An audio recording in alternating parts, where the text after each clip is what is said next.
I hate coming to this place. This well, it reminds me of how unworthy I feel.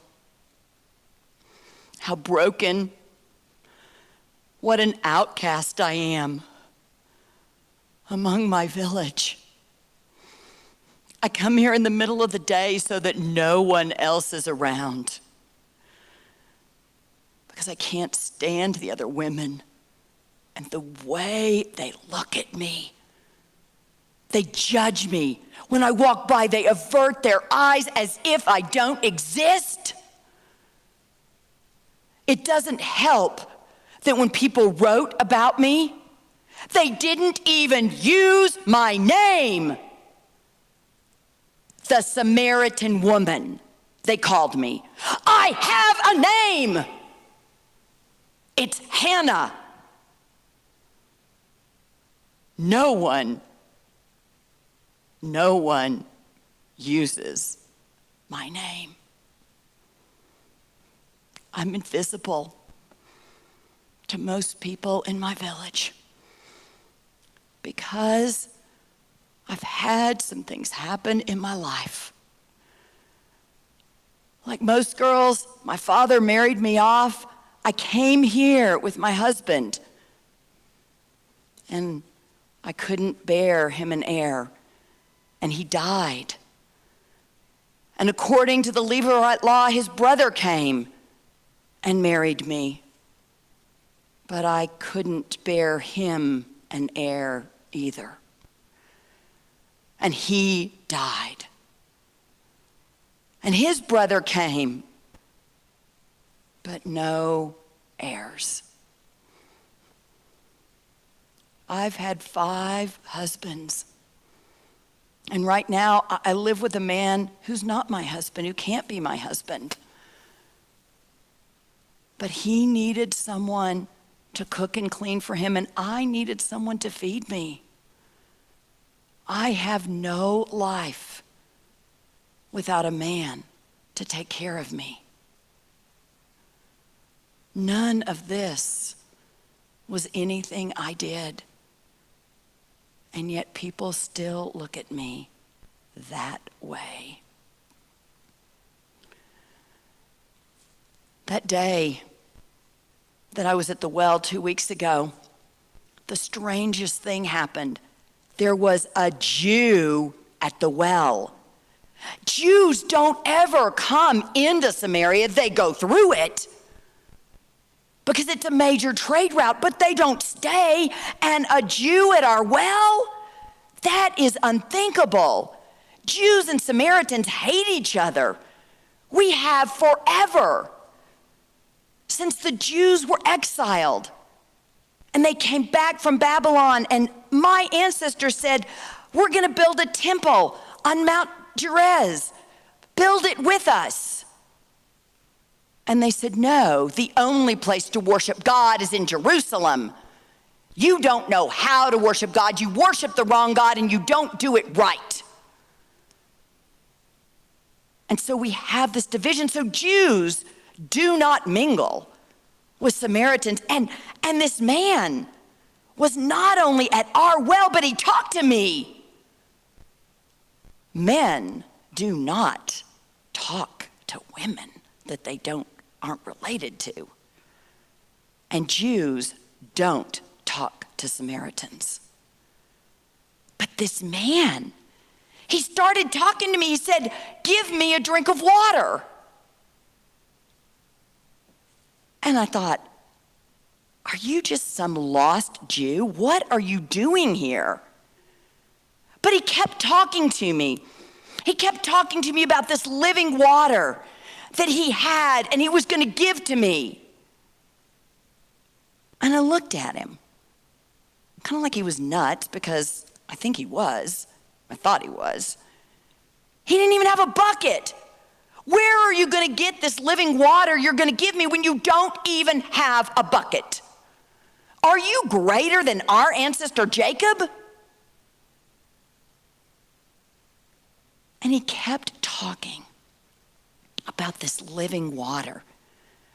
I didn't really understand what he was talking about, but he made it sound so appealing because he talked about how it's going to bubble up and it's going to overflow into everything and it's going to fill everything. And then he said, and people who drink of this water will never have to come to the well again.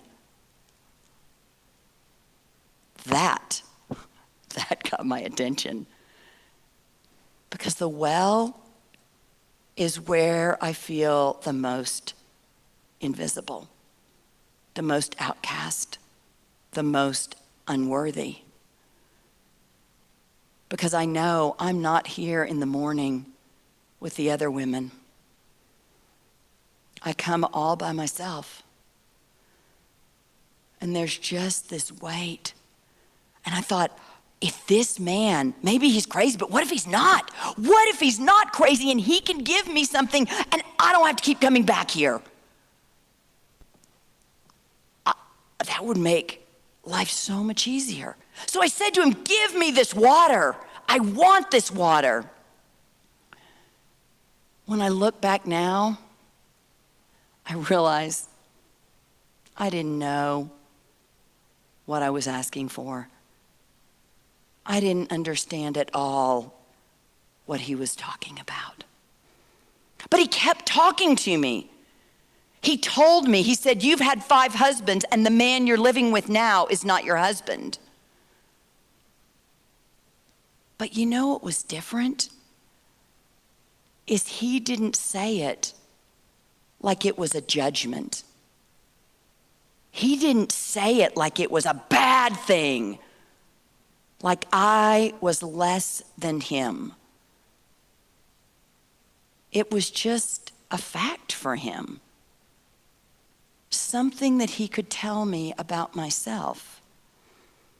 And I felt something different happening then. I wasn't sure what it was. But then he kept talking. And he talked to me like I was Hannah and that I mattered. That I was good for something more than trying to have a son, than hauling water, than preparing food. He talked to me about God. He talked to me about worship. Those were things women didn't get to talk about. Men talked about those things. But this man, I've learned his name is Jesus. Jesus talked to me like I was important. Like what I thought mattered. And I began to wonder about this man. And I told him, I said, I see you are a prophet. And he kept talking to me. And as he did, he told me, I am the Messiah, the one that you are waiting for. And I realized that he made me feel a way that I have never, ever felt in my life. This man who didn't judge me, who looked at me as if I, Hannah, were worthy. As if all my history didn't matter, but I mattered. And I made a decision then. And it was hard. It was really hard because the villagers are awful to me. But this man made me feel so amazing that I wanted them to know what I had. I wanted to offer them what Jesus gave me. And so even though I wasn't sure they would listen to me, I didn't know that they would hear it all. I went out into the streets of my village and I cried out. I said, come and see, come and see, come and see this man who told me everything about my life. Come and see. He couldn't be the Messiah. Could he? And you know what? They came. People followed me back to Jesus. They came and they listened to Jesus. But what I carry from what happened 2 weeks ago is a man, a Jew, someone I would have put in a category of terrible, awful, don't talk to, looked at me and recognized what I needed, something I couldn't even see for myself. He helped me know my own worth. He helped me believe that I am loved. I am worthy. He filled me up and quenched the thirst that I carried.